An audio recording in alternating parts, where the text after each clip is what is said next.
So, ayun na nga, Dams, may i-share lang ako sa inyo. Dahil mag-isa tayo dito sa bahay, kaya nakalista. Ayaw, di ma. So, unsa man yung lista? So, ipakita sa inyo ha. Basahon na lang ako kay di maklaro. Una, malimpyo sa salog. Kauban ng kusina. Sliding door, window, railings.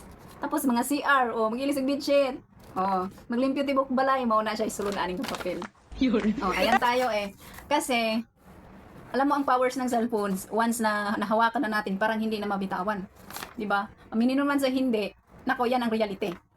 So, para hindi ko makakalimutan yung dapat kong gawin, is nilista ko na. At ilagay ko dito sa harap ko na talagang lagi kong makikita, okay? Kasi pag wala kang ganito, wala kang nilista, once makahawa ka ng cellphone mo, wala. Nakalimutan lahat. Diyos ko, kahit nga pagkain mo pa, nakalimutan mo pa. O ganyan kalala ang power ng cellphone. What? So, bakit ko to nilista? Or bakit ako nadadaray lagi sa cellphone? Mag-isa lang kasi ako dito sa bahay.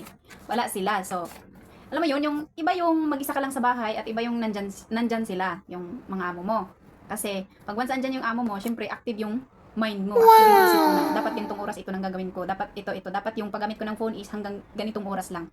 Mamanage mo talaga. Pero pag wala sila, ang ugali ko, pag wala sila, pag mag-rest ako, talagang mag-rest ako. Kasi, pagka nandyan yung amo ko, bawing-bawi naman, bumabawi ako. Talagang lahat ng oras ko, ginugol ko talaga sa serbisyo.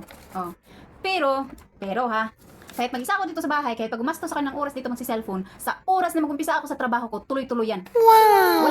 Walang hinto yan hanggat hindi matatapos. Hindi ko tinitigilan yung trabaho ko hanggat hindi natatapos. Ganon ugali ko pag walang tao dito sa bahay, pag ako lang naiwan. Okay? Kasi mas bet ko ang magtatrabaho sa bahay na walang kasama, na ako lang mag-isa. Yung, alam mo yung free na yung kumbaga, dire-diretso yung paglalakad mo, ganun, hindi ka lumiliko, walang ganun. So, ganun, mas bet ko ang magtatrabaho na mag-isa. Pag andito naman sa bahay, syempre wala tayong magawa, ganyan ang life natin, kaya tanggap-tanggap din minsan. So, ikaw nakarelate ka ba?